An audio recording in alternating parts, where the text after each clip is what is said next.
Sekarang baru saja kita mendengar, baru kemarin ada keputusan DPR Undang-Undang Cipta Karya, Cilaka namanya, disingkat Cilaka. Itu jelas tidak seimbang. Hanya menguntungkan satu kelompok, hanya menguntungkan konglomerat, kapitalis, investor, tapi menindas, menginjak kepentingan atau nasib para buruh, para petani, rakyat kecil. Kita harus punya sikap yang tegas dalam hal ini. Mari kita cari jalan keluar yang elegan, yang seimbang, tawassut.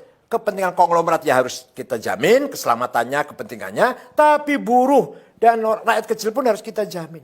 Yang menyangkut pertanahan, yang menyangkut kedaulatan pangan, yang menyangkut pendidikan.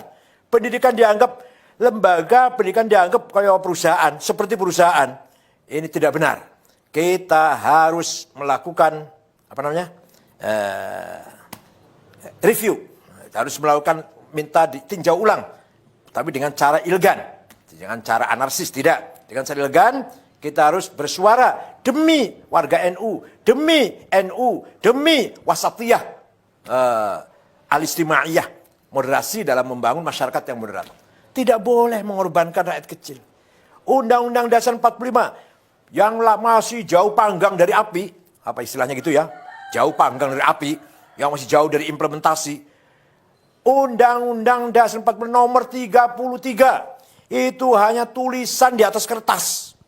Hanya tulisan hitam di atas kertas putih itu.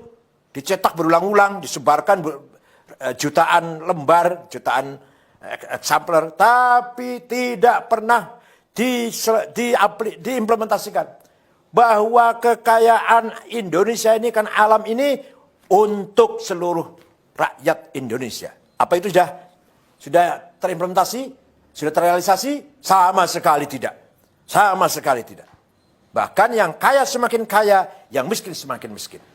Apalagi sekarang di era keterbukaan ini semakin bebas, liberal.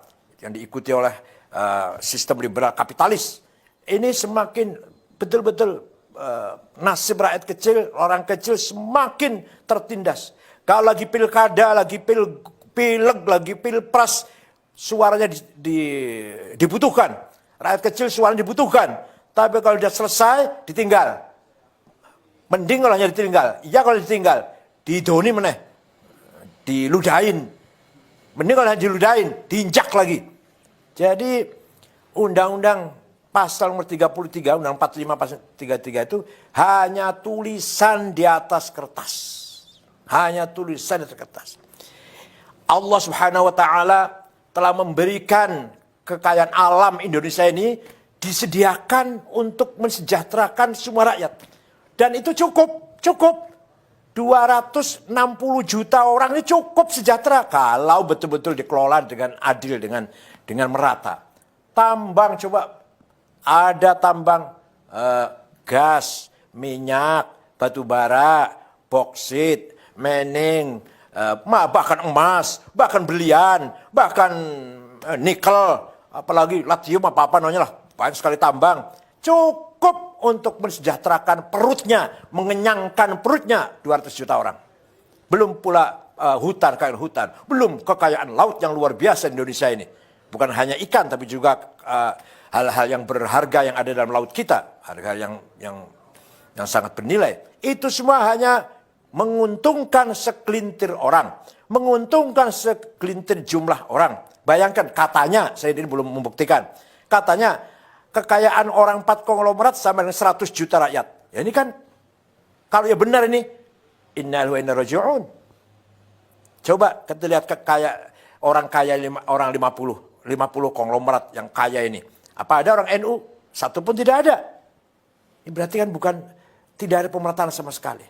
Ada, saya juga sering ngomong ini, sudah saya bosan sama ngomong ini.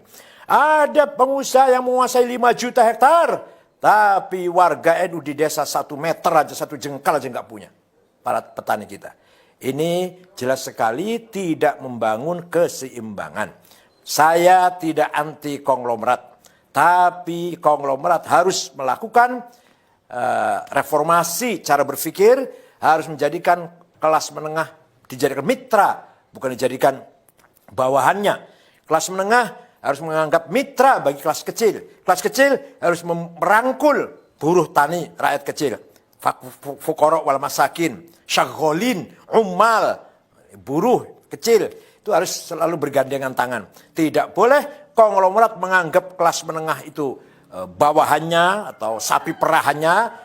Kelas menengah menganggap kelas kecil perak sapi perahannya, bawahannya, dan kelas kecil jauh dari fuqara wal masakin, tidak boleh. Oleh karena itu sekali lagi saya mengharapkan NU nanti bersikap menyikapi undang-undang yang baru saja diketok kemarin ini dengan kritik, dengan sikap kritis, tapi elegan. Tidak boleh menggunakan cara-cara anarkis. Tidak